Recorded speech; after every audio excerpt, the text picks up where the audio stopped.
Hello everybody and welcome to the director's commentary track for Catalinaville, featuring me, some guy.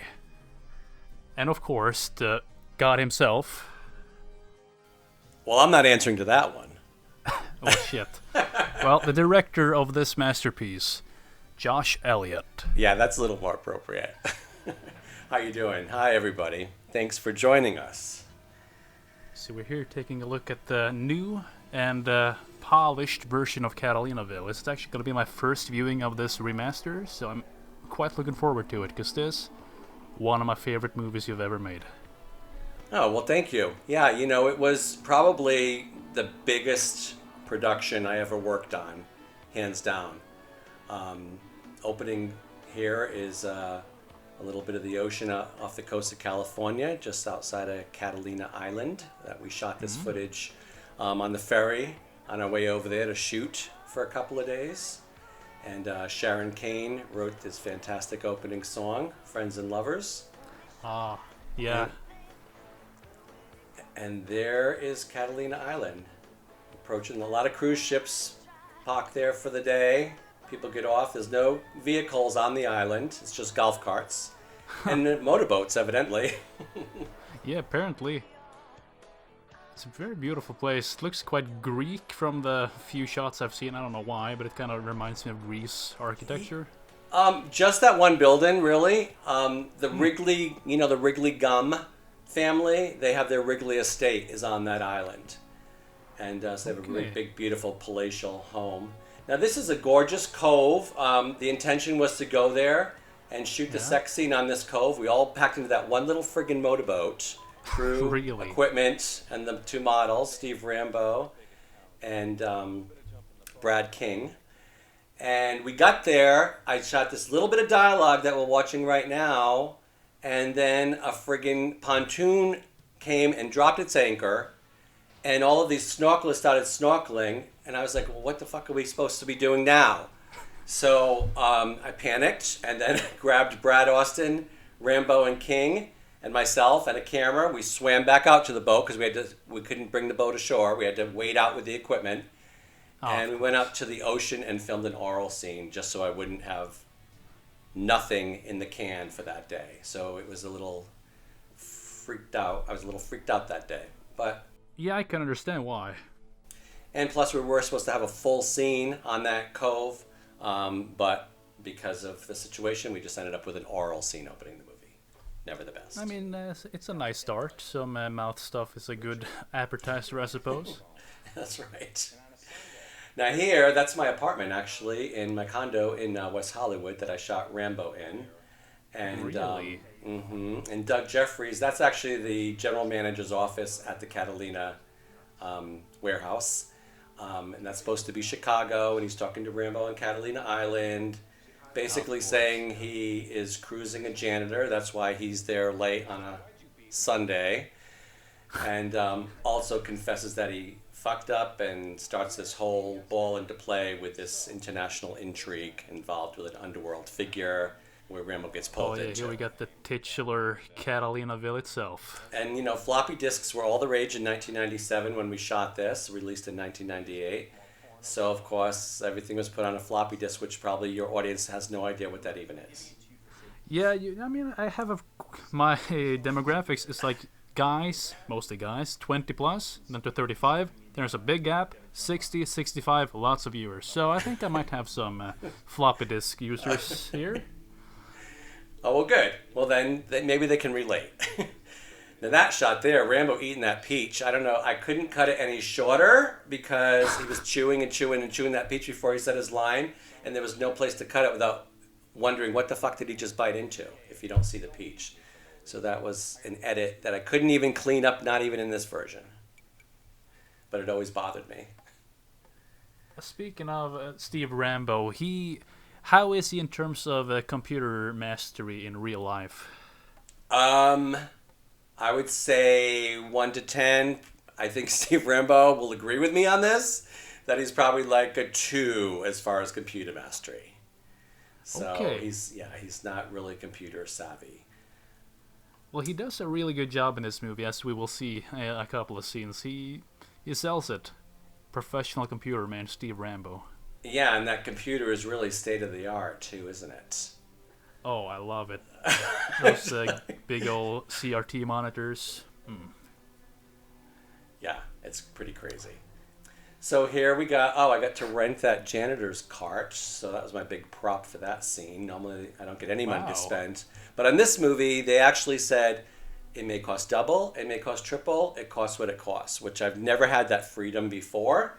So that's how, he wanted a movie with Catalina included in the title. And he wanted it to be a Steve Rambo action figure type movie. So those are the only boundaries that he gave me, or requests.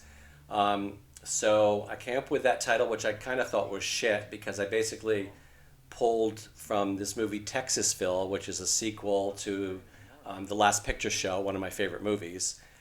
And I just threw Catalina before, Ville. And I went in and I showed it to him thinking he's going to think it's crap, and he fell in love with that title. And so then I was like, okay, great. Check that off the list. And then I don't want to interrupt you, but this scene right here, Yeah. this is probably your most famous scene, either this or the "Oh shit, I'm sorry" scene. This has a lot of views on YouTube. Is this the throw me the numbers that I keep seeing all the time on Yeah, YouTube? yeah. Why, though? What's the appeal? They, I don't remember the actual title of the video. It's like "Tech Support Be Like" or something like that. Because what's funny is, it's the complete opposite of good. I don't know. Explaining the joke is never funny, but he just gives him his password, just types some numbers into the keyboard, and boom, he's in. It's just, Yeah. it's like an ironic appreciation because it's so badly computer. I can't speak English. In terms of computer literacy, it's terrible. In terms of acting, it's just amazing. So it just melts together and makes The combination melts. Well, I can see, because when I kind of wrote this and shot it, I really didn't know crap about computers either back then. So I This can was see. 97. 97. Okay, I was 1 year old then, so pretty old. Yeah. So it took a while. We were shooting everything and editing everything on analog, so I really didn't use computers that much at all. That was just like some old computer terminal that was like in the warehouse that had been like in a storage closet that I kind of just pulled out to use as a prop. And then used Mike's computer to get those weird screens on there. I don't even know what program they were from. Oh yeah, that's true. The actual programs you use are just so, I don't know what the hell that is. Like just a Word document, maybe? Oh, who even knows? If anyone knows, please put it in the comments. I'd love to know exactly what was on that computer screen.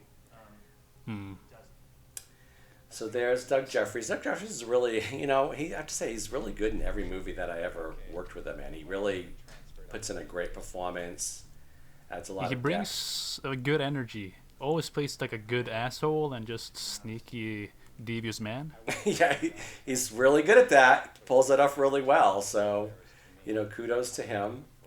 And that beautiful stainless steel fireplace, I missed that. I moved into this condo, and the person who owned it previous was a designer, so it was just like decked out to the hilt when I got that. So it was like I didn't do any of that myself, and it was just like I would never have moved out of that condo if I wouldn't have moved out of West Hollywood ever, because it was such a great place. I see. All right, so he's put the disc in. Oh, is this where he? Tech Industries. Yeah, I don't know where that came Oral from. cum shot. Now, when you were writing this scene, why did you decide oral cum shot as the password? And as I was recutting this, I revisited that too. And I'm thinking, that's so bizarre, because no one would say oral cum shot. I only say oral cum shot on the set constantly. Okay, we're going to go for the oral cum shots, meaning like the cum shot after the sucking. And no one would use that as a term in real life. So I'm thinking that's so bizarre that I didn't even catch that when I, in the script. I was like, that's how I speak. But now here, I know it's a really cheesy kind of murder scene. And the reason is because we filmed them on Catalina Island, right? And then we had to go out in the ocean to film. Well, this scene here, of course, is much later. Oh, he's going for the bagels. Yeah, and this is just my neighborhood. That's just down the street from my condo. And the house was the general manager's house. So these are all on different days. But the only way I could show Brad King getting killed is just in our little tiny room in a hotel in Catalina Island. So all I could do was shoot in close up. it wasn't like I could make that any more exciting or do anything with it, because the only time I had Brad King was in our hotel room for a couple of shots, and then the rest of the time was out on the shore, and then we're on the ferry back to LA. So that's why it's kind of cheesy. Kind of very It's like cheesy. this Steve here is like shot like weeks later or something. Oh my God, and maybe even months. This would have been the last things we shot, actually, after shooting the whole movie. I think this is like the missing bit. And even this is kind of, whatever. And I think the voice is Mark Jensen and Brad Austin playing thugs. So there he's running. And then, of course, we'll cut back to this is where we were either heading to Catalina Island to shoot the scene or leaving Catalina Island going back to LA. It was one or the other. This is on the ferry over. This is actually a really good shot. I love this shot, and I love the emotion, the wind blowing, the slow zoom, the sadness, Poor Steve. I think I didn't change the music here because I really liked the music. I changed the music before and just after, but I really liked the music score in that section, and it really worked so well. Had a little bit of drippiness and sadness to it. And now, so let's talk about elevation, for God's sakes. Hey. So we flew into Colorado, mainly because we had an agent there, and we would get a lot of models from Colorado. Usually they would fly into LA, we'd put them up, we'd feed them. So we thought, let's just flip it. Let's us go to Colorado, and then that'll pay for the crew, and I will rent a house. There's Ray Harley. And we'll use Colorado models, which will be the next 4 guys that you'll see, students that he's training. So those 4 models live in Colorado. So this way, the agent just really drove them to our house the morning of the shoot and picked them up at the end of the day, and we stayed in that house. I mean, smart. Get some of those locals. Now, see that checkered shirt on the left of the kid sitting? So he showed up in this hideous, awful disco shirt, and here we are supposed to be in the mountains. So I literally had a t-shirt on under that, and I had to literally take that shirt off my back and give it to him to wear in this scene. But he's actually, Really? I'd never worked with him before, and he's actually kind of cute. And I have his name I need to written down. see him one more time. See? Isn't that great looking shirt? Yeah. So Definitely the best shirt in the room. Yeah, Logan Reed was always exceptional to work with. So handsome, such a great performer, such a wonderful guy, and a little bit of a deviant too. So here I changed what was on the computer. Originally, in the original movie, they were watching Big Guns from William Higgins. I thought what could be fun for this 25th anniversary is to put my very first movie that I ever did for Catalina, Runaways. So I like it. Yeah, I like it, and it kind of is like an homage to, and I love Jay Corbin. Jay Corbin from Runaways. He was from my home state. Such a wonderful guy. He also worked in Undercover with John Travis, and just a real sweetheart. Just gone way too soon. Yeah, that's my first movie right there. Those are some good shots, but I'm telling you, there's a lot of jiggly, funky shots in that first movie too, because I didn't really know what I was doing too much. You learn as you go. It looks like these guys are enjoying the movie too, quite a bit. Yeah, I guess so. So here's just a beautiful outside shot of Steve and Ray. We just kind of shot down the street. So Ray Harley, I will say, Ray Harley we discovered in Chicago during the previous IML that we were shooting, International Mr. Leather Contest. And I've talked about it before. He was in a window. These are 2 facing towers at the Ramada Congress Hotel. Ray was in a window in the opposite tower. We saw him there. He had a big dildo stuck to the windowsill. And he was playing around in the window for everyone to see. Well, Brad Austin tracked him down, went to that room, talked to him. We went down to the lobby bar, and we had a handshake commitment for him to be our new exclusive. Happened that quick, that fast. That is amazing. It's a really amazing story, and I go into it in more detail on my Bijou blogs if you want to hear more about it. But what's even more interesting is even though this came out much later than Meet Ray Harley, Ray's debut movie, this scene right here and the scene with Rambo, all of this is the very first scene we ever shot with Ray Harley, period. Even though it came out months and months and months later. So that was his very first scene. Yeah. Had he done any video stuff before? Nothing. And, there's a lot of dialogue here in this, and I was really surprised that he was able to pull it off. So that's Tony Bullitt. Yeah, Tony Bullitt as the underworld mobster. That's Tom Walker, DJ Tommy Rocker. He was Catalina employee and head of marketing and sales and all that. Promotions. Okay. So here's Ray on that same terminal that we traveled with that Rambo was working on earlier in his own home. Now it mysteriously shows up there. And they had really good rapport together, I thought. So his dialogue came across as real, and I was like, okay, this is good. He's not just a pretty face and a tight ass. He's got gravitas, and the mustache definitely elevates everything he does. Yeah. There was a look going around in 1997. Steve Kelso was exclusive. I think it was for Falcon. And we were all obsessed with that look. So when we found Ray Harley at the International Mr. Leather, I'm like, oh my God, he looks like Steve Kelso. We got to get him. And that's really what sort of brought us to really pounce on him in the lobby bar of the Ramada Congress to be an exclusive. And, he's just a great guy, Canadian, but world traveler these days. He's just all over the place these days and doing really well. Last time I texted with him, he's just happy and healthy and doing great. So that makes me happy. That's good to hear. Yeah. I saw some recent pics. He's actually in better shape now than back there somehow. He is. And he's he's like a silver daddy now. So, he's working that look. He works that image. Is that not plugged in? Oh, there is a plug there. Yeah, ever so slight, but is there an actual monitor here, or are you just typing away on a keyboard? I think it's just a keyboard, yeah. Okay. Well, when you're flying to another location, you have to travel light. So. Well, yeah, especially with those monitors from back in the day. Yeah, weren't they something? So, yeah, they have their fans. They do. I'm sure they're collector's items, and they're probably in the Smithsonian, right? I think so, but I can't be asked. I need a flat screen. They're just way too nice in comparison. Very interesting movie commentary, flat screens. Let's find a better topic. So Rambo and him are talking about what's going on. Rambo's in trouble. His love has been killed.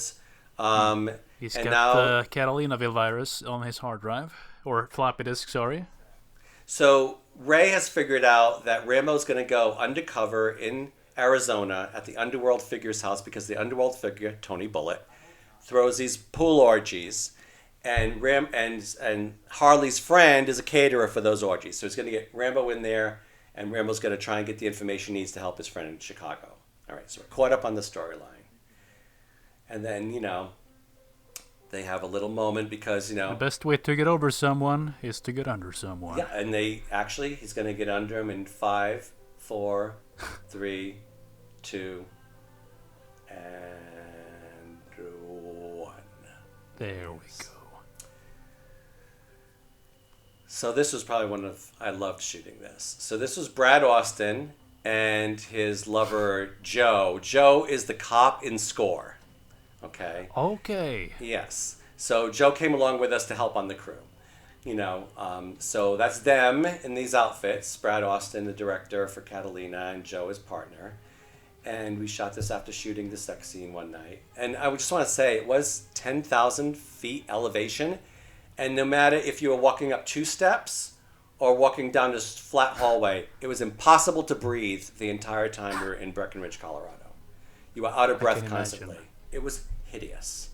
It takes weeks to get used to that. It's that high altitude. Yeah, it's really high. So I don't know where Brad Austin found this fabulous laser gun, because I had him, get the props, but it was everything in this scene. It's really good. It shot pretty well, I think because we were all really into it, and even when the shooting starts in a moment, it's literally just them bouncing around the bed, but it is pretty effective.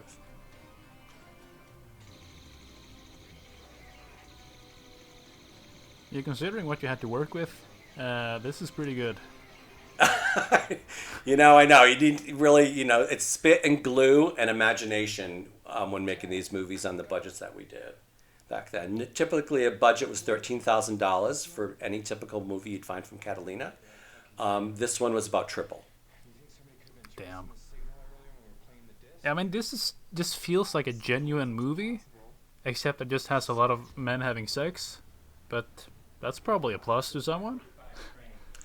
Yeah. I mean, it comes in at 38 minutes without the sex. I think the full movie, we always had to keep them under 2 hours, the full movie, because only so much would fit on a VHS tape or a DVD.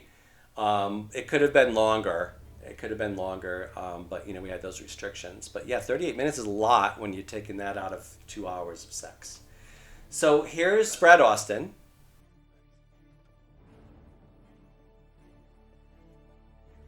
And then we know Steve Rambo. And then behind him is Jeff Burton. Jeff Burton did all the photography, box cover shoots, glamour shoots for Catalina Video for over a decade. And you viewers might know him as Nancy's assistant from Boy Band. Yeah, Nancy's assistant from Boy Band. Yeah, so he had a huge contribution to Catalina's look and quality of product. And he's really parlayed that into an amazing career. I mean, he just released a Louis Vuitton book on Las Vegas that he did all the photography for. Yeah, he's done really well. Tom Ford shoots, amazing. So I'm so happy for him. So I'm sorry if I'm rambling, but every time I see one of these, it brings back a memory. So this scene here, this is the big pool orgy, and there's, Tony Bullitt on the right, Cole Tucker on the left, and then Tom Walker. Matthew Anders with probably the best bubble butt in the movie, hands down. I wish I had some underwater footage included in this, but all the underwater footage, is nudity, so I couldn't include any in this. But I shoot a big extent of this scene underwater, and one of the big problems was that day I had bronchitis. I caught bronchitis. Ah, shit. Yeah, and I could barely breathe again, and I had to go underwater and shoot all this stuff. But what was great is that this beautiful home in Scottsdale, Arizona was owned by a doctor and his lover. And the doctor wrote a prescription for me. But I was able to run down, fill it, and have some relief, and got a puffer on the set for me. So it's the only way I made it through that day, I'm telling you. Amazing. Now, Cole Tucker plays the henchman, number 1, Tom Walker's henchman, number 2. And he actually won Best Supporting Actor for the Gay Vienna Awards 1998 for this role. Well deserved. He is a scary man in this movie. He is. He pulls it off really well. And then Tom Walker, his cohort, who just squatted, he won Best Non-Sexual Performance at the Grabby Awards 1998. Hey, congratulations. And then there's one more. There's Steve Rambo, who won Best Actor for this movie too. So this was his Best Actor win at the Grabby Awards as well. So he did pretty well. That is well deserved. I saw his award speech, I think, or was it for a different movie? I think Kurt, Mr. Catalina, found one of those ceremonies on YouTube, or maybe it was Rainbow Panda. It's one of those guys. They put on the whole ceremony minus the inappropriate stuff, and it's on YouTube. Oh, great. That's definitely worth seeing. So there's a bunch of guys that I don't even really know, that I'd never really worked with before, but I think they were local to Arizona. So we're able to pull them in and just get a big group of guys here for this orgy without having to fly everybody in. Smart. Rambo looks actually really good as a caterer. Yeah, this, what do you call it, suit and bow tie? Really suits him well. Well, no, it is. It's like a little penguin suit. But I thought he just looks really cute in that outfit for some reason. I think it's almost like look how good he looks right there. He worked out like a beast for this movie. He is in the best shape of his life for this movie. He really, was just dedicated. Oh, yeah, he makes me want to do a push-up or two. Matthew Andrews again, very cute. I don't know why I didn't keep using him after that. I mean, he's really cute in this movie. There's certain things like you go in with blinders on. You know, all I could see was the fact that I couldn't breathe. I was going underwater, shooting underwater. I had all these models there. I had to get all these different stuff. I didn't realize until after I see it, 25, 26 years later, how cute he was. Why didn't I book him more? That's the doctor and his lover up on top there, just by the way. Ah. Yes. And I think they had a friend come over to watch the festivities too, so I think that's who's sitting with him, is some friend as well. I mean, when there's a show, might as well enjoy it. Right, invite the neighbors. It's a beautiful home. Nice and private. That's our great... Are those real cacti around the place, or are they... Oh my god, yeah, that's Scottsdale, Arizona. It's full of cactus, yeah. That's where they have the beautiful saguaro cactus, the ones that are like, that have like the two arms coming up. That's where you find those. Oh, the flowers are a nice touch. All right, so this now, that's, I guess that's the office at the house, yeah. Oh, Jesus. Another one of those discs. Now, does Steve Rambo ever sit by a PC with his shirt on in this movie? I think he puts a shirt on in one of the scenes. The earlier scene, he actually put a shirt on. Yeah, you're right. You're right. So obviously they just came out from doing something. Well, yeah, he had to do a body search to make sure he didn't steal anything. Now the boss tells him to go get some coins for the boys. Rambo's like, I got what I need. Let's get the fuck out of here. Brad Austin folding the sheets. Oh, I love that strut. Mr. Happy-Go-Lucky. Why didn't you even notice that till just now? It's funny watching it without sound, and then you notice all these things. Yeah, I got the sound on like barely in the background, so. Oh, they've escaped. Damn it. Henchman number 2 is a little slow to the party. Van's gone. That was an easy shot. One shot with the van, drive it off. One shot without the van. This is a cute little rest area on our way, I think, to the airport. We're going to the airport, and there's this beautiful rest area. So I'm like, oh, let's just pull over at the picnic tables and have them on. That was Chuck's laptop, Brad Austin, his laptop, and An actual laptop in 1997. Just threw this little scene in there. I mean, that was the beauty of being on the road. You just find these little spots and, and pulling over and just shooting when we had the opportunity. Run and gun filmmaking. Now, if I'm correctly, what is stolen from Carpathian, that's the bad guy's name in the movie, I think, is wireless faxing technology, if I recall correctly. I think, yeah, I mean, yes, it wasn't a thing back then. There was no... Well, is there wireless faxing now? I don't think there is faxing anymore. Oh, okay, let me get rid of that. There's no faxing anymore? Are you sure? I've never faxed anything. I think it probably exists, but there I is. usually just email. Yeah, no, but there is faxing. Because I think like when you are closing escrow on a house or something, you have to fax a bunch of signed paperwork. So, really? Yeah, but I think it's still... I don't know if it's... I guess it's wireless. It's through wireless. the computer now, so it is... Yes, it is wireless now. So, we're very ahead of the curve back then, coming up with that idea that, one day faxing would be wireless. That's why it's worth so much. That's why they would kill over it, right? Yeah, of course. All right, here we are in Chicago, suddenly. And because you got to have more sex than story, all of a sudden they're just going to randomly run into Rambo in a phone booth. For no reason at all. I don't know how they found him in the whole city of Chicago, but they did. In this random phone booth, they see him. They're that good. Because Chicago is such a small city. Oh yeah, it's only a couple of buildings, isn't it? And I don't even think these shots, right now, this is definitely L.A., even though it's supposed to be Chicago. That phone booth's L.A. And then that's L.A., and then suddenly it's going to go to Chicago. Yeah. So this is is a good shot. Yeah, this is outside the Ramada Congress Hotel where we stayed for International Mr. Leather. It's just right across the street, literally, in this beautiful park. And yeah, these came out pretty good. I mean, I got a little scared. I There 'cause mean, was it scary running across that road? That looks literally. You didn't close the road off, did you? He just no, went and for it. he barely looked left, which freaked me out a little bit at the time. So, you see the Leatherman walking by in the background. That's because it was right across the street from the Leather Hotel. So he randomly runs into a doorway, and boom, he's in the Congress Theater in Chicago, backstage at the International Mr. Leather contest. Hell yeah. So when I knew that I had to make this action movie with Rambo, and I knew that we were filming that contest every year, every time we'd go on there, I thought, God, it'd be so great to film something here at this contest.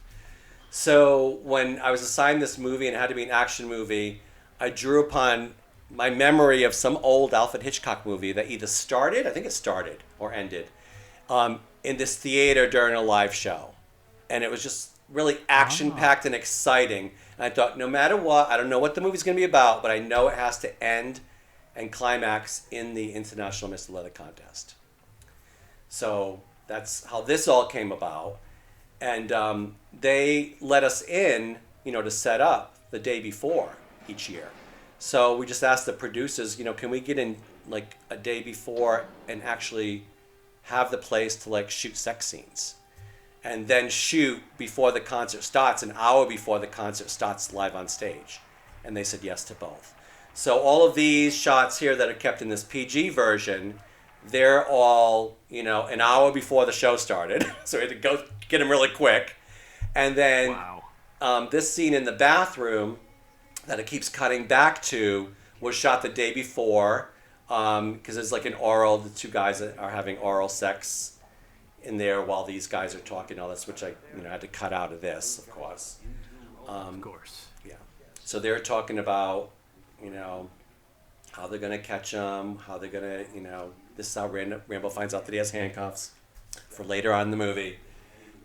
So they're talking about their plan to get him and take him out of there because these Leathermen are so freakish anyway, with all their actions that they're not going to look twice to someone being handcuffed and dragged down the hallway, which kind of makes sense. It's just a little kink. Yeah. Yeah, so this was actual footage from the show that year. This was part of the, two guys, which, of course, we just see that little blip. Only see one of the guys, unfortunately. So then, yeah. Yeah. And then I couldn't really show much more because I actually had to pull that shot in a little bit too, so you didn't really see what's going on. And then this is his friend from years back from when he lived in Chicago. He just happens to be there with like 4 of his buddies that Rambo knows, and they all come up with a plan now to help capture the henchmen who are after him.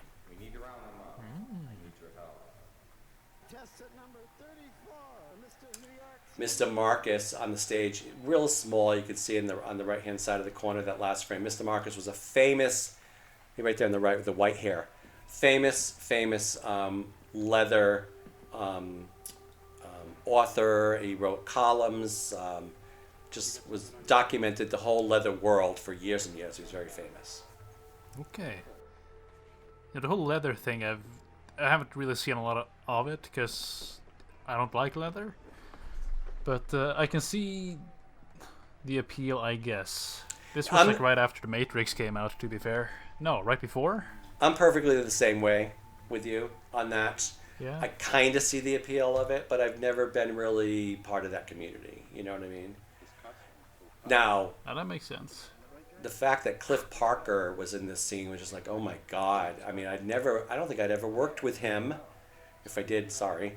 It might have been like on a Shishi movie or something, but I was just thrilled to have Cliff Parker in this movie. I think it was a Falcon exclusive at that time, or it just finished being a Falcon exclusive, but I always thought that Cliff Parker was incredibly handsome and studly, so I was happy to have him. And that's Tony Zarega with Rambo, and it was Max Grand and Antonio, the other two guys. This was the winner that year. Mr. Leather himself. 1997. So little that goes on, and then all of a sudden they're at this point where they get him handcuffed and. Yeah. So they're all going to go get the authorities. Then all of a sudden, henchman number 2, DJ Tommy Rocker. Cute Cliff Parker, so cute. I love that just dodges the bullet. It's fucking amazing. Oh, and I did fix it because the original one is like a delay. It's not even synced up right. And it cuts off. That was a real funky sound of a bullet. So I did fix that. I also sped this up because it looked like they were running down the stairs really slow before. So I sped this up. And then also I cleaned up the sound of the background, sound of the audience and everything. I had that kind of going throughout. I don't know why none of that was done on my first cut. It must have been rushed into release or something.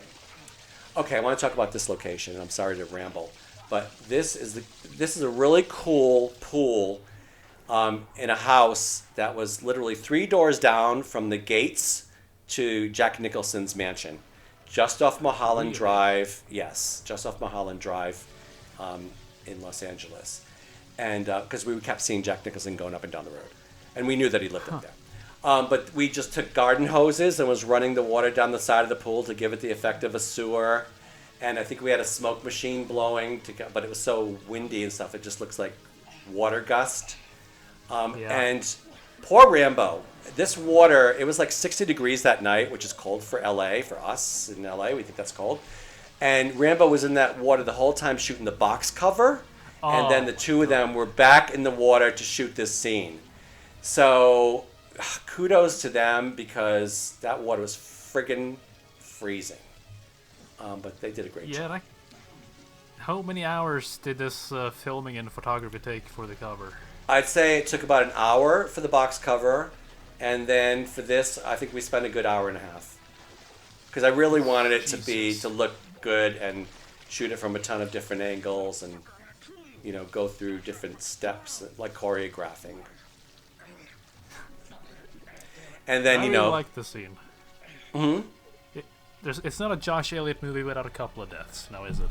It really isn't. I don't know what gets into me, but because I'm a Friday the 13th fan, I couldn't end it without dun, dun, dun, of course. Jason jumping up. There you go. Yeah. So then, he's waiting out, and then this is along the 101 freeway in Los Angeles, literally months later, just to shoot that final shot for the closing credits, just before the wide shot in Chicago, because he's still supposed to be in Chicago. And that, I guess that maybe could be Chicago, but not really. I mean, as somebody that's never been there, I buy it. But the white picket fence kind of gives it away that it's L.A. Not even picket fence. And then that's Chicago again there, of course, with the train tracks. Yes. And then there you have it. Now, this is probably one of my favorite Catalina movies. It's just lots of scenes, lots of locations, lots of production value, and pretty fun plot. Yeah, I mean, it came along nicely. I want to say that I had the whole thing planned out in advance, but I probably wrote a lot of it as we went. But I think all in all, it came together well. I mean, I think it showcased Steve Rambo in such a great light, which was the goal, and it got Catalina's name in the title, which was the second goal. So I think two thumbs up for me. I think that made everyone happy at work. This is Steve Rambo. It definitely brings his A game to this movie. He's a pretty good actor when he tries, I feel. I do too. I really do too. And I do think he brought his A game to this, and I think it really showed, and I think it's something he can be really proud of. I know he's watching it Thanksgiving Day because he already messengered me to say that he saw I put a little teaser on Instagram that it was coming out on Thanksgiving Day on my channel, and then it's going to be on your channel as well as far as with the director's commentary, and said he's watching. So even if we just made it for him as a way of saying thank you, it would be worth it. Yeah, if you're watching, Steve, thank you for everything. You're amazing, and I love your stuff. Same here. Ditto, Steve Rambo. We love you. Mm-hmm. I just wanted to say thank you for giving the 25th anniversary edition of Catalinaville this platform for everyone to see, and allowing me to talk about what the experience was like. It really, it feels great to revisit it, and I'm happy I was able to revisit it with you. Oh, thank you, thank you. It's really, I can't believe I'm actually watching this movie with the director himself. It's quite insane to think about, but I really appreciate you being here and showing me your new and improved version of Catalinaville. And that's pretty much it.